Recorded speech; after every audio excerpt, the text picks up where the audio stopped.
नमस्कार मित्रों। जैसा ये जो कुंड देख रहे हो आप, इसमें इसमें जो कुंड बना हुआ है ना, ये धाराजी क्षेत्र का कुंड है। इसके अंदर जो शिवलिंग देख रहे हो, उसके अंदर ही जब दूसरे पत्थर आते तो इसी रंग का शिवलिंग बनता है।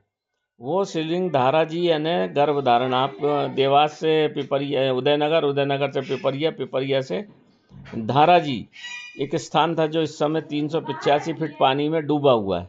इसके अंदर ये कुंड निकलता था और ये बड़ा वृहद काम था।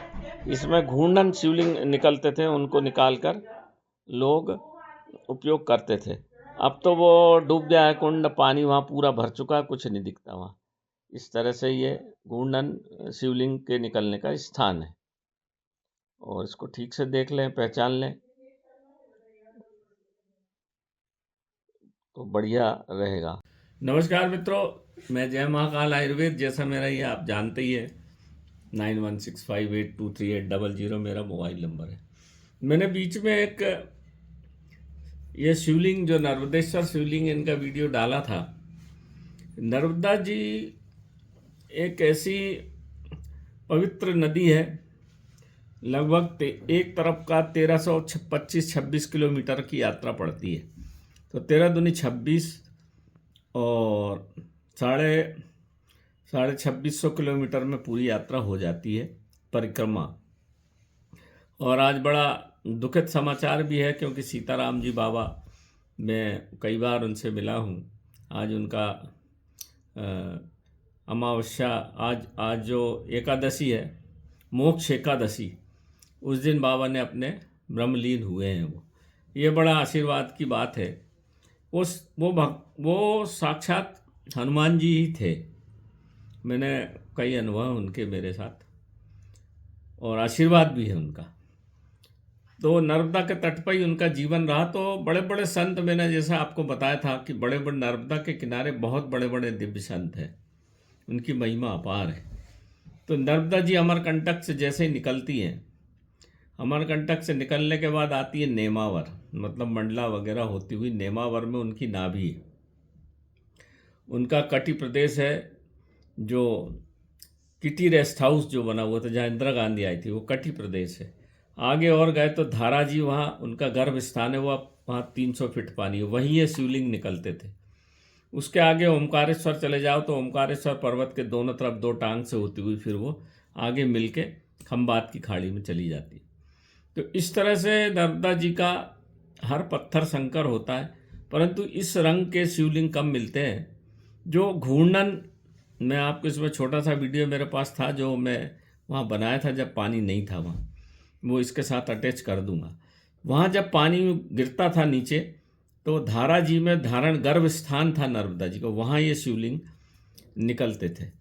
इन शिवलिंग की प्राण प्रतिष्ठा की जरूरत नहीं होती, बस इसको तांबे या चांदी की जलेरी में ऐसे रख के और पूजा की जाती है। और तांबे के, जब इनको 2 तांबे के उसमें रख के, पहले हम बचपन में बहुत घुमाया करते थे, हमारे घर में भी हमारे हैं वो।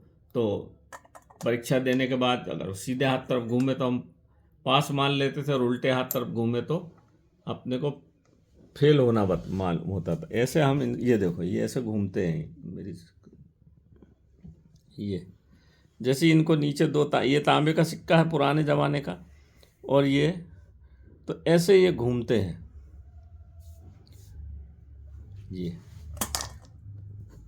ऐसे रखो, एक बार और बता दो, तो धीरे धीरे बिल्कुल घूमते हैं। हल्का हाथ रखो, ये देखो धीरे धीरे से ये घूमते हैं। तो ये बड़े दिव्य इनमें एनर्जी है शिवलिंग में। और जब इनको घर में रख के पूजा की जाती है तो इनके ऊपर नर्मदा जल, गंगा जल जरूर डालना है, बस 1 बूंद। आपकी श्रद्धा हो तो शहद चढ़ाइए। आपको राहु परेशान कर रहा है तो इनको थोड़ा सा तिल और शहद डाल के पानी, नर्मदा जल, गंगा जल में, शुद्ध जल हो नर्मदा का, ट्यूबवेल का, डाल के इनको स्नान करा के पोंछ के रख दीजिए। और ज़्यादा केतु की परेशानी है तो इसमें दूध मोगरा या सफ़ेद कोई भी फूल, इन पे एक नाग चंपा भी आता है, नाग चंपा का पुष्प भी इन पे चढ़ा दो, या मल्हार का, या आपका शनि ज़्यादा परेशान कर रहा है आपको तो आपका बेलपत्र इनके सिर के ऊपर चढ़ाया जाता है। और जल तर्पण किया जाता है तो बहुत लाभ होता है। बिल्कुल भगवान शिव की कृपा बनी ही रहती है। ये जहाँ रहते हैं वहाँ भगवान शिव की कृपा बनी रहती है। आप चाहो तो इसको बेलपत्र के नीचे या समी पत्र के नीचे भी रख सकते हैं। समी का पुष्प भी भगवान शिव को चढ़ता है। तो इस तरह से ये कुछ लोगों के फ़ोन थे कि आप, मैंने बीच में एक वीडियो में डाल दिया था, तो विस्तृत वीडियो के लिए कहा था। तो आप वैसे तो नर्मदा जी का कोई भी शिवलिंग उठा लाएं, और एक पत्थर तो नर्मदा जी का तो कंकर कंकर शिव है, परंतु ये शिवलिंग बहुत प्रभावी माने जाते हैं क्योंकि ये गर्भ स्थान से निकलते हैं। तो ये छोटा सा वीडियो था। भगवान शिव की महिमा अगर अपन कहेंगे तो पता नहीं कितना उनके बारे में जो जानते हैं उससे ज़्यादा भगवान शिव का अनभिज्ञ है। तो इसमें ये गोल इसलिए है कि शिवलिंग इस शेप में ऐसा रहता है, इसलिए इसमें से कोई एनर्जी अंदर जो रहती है वो बाहर नहीं निकलती। और इनको रोज़ स्नान कराकर घर में जल छिड़किए, आचमन करिए, माथे से लगाइए, तो आपकी नकारात्मक ऊर्जा घर की ख़त्म होती है। तो ये छोटी सी बात थी मित्रों, ये मैंने आपको छोटा सा वीडियो डाल दिया। तो नमस्कार, जय महाकाल। आयुर्वेद ये शिवलिंग की महिमा है, और शिव में तो पूरी शक्ति समाहित है, पूरी दुनिया उसी से चलती है। तो इसके अंदर बहुत सामर्थ्य है। तो नमस्कार मित्रों, जय महाकाल आयुर्वेद।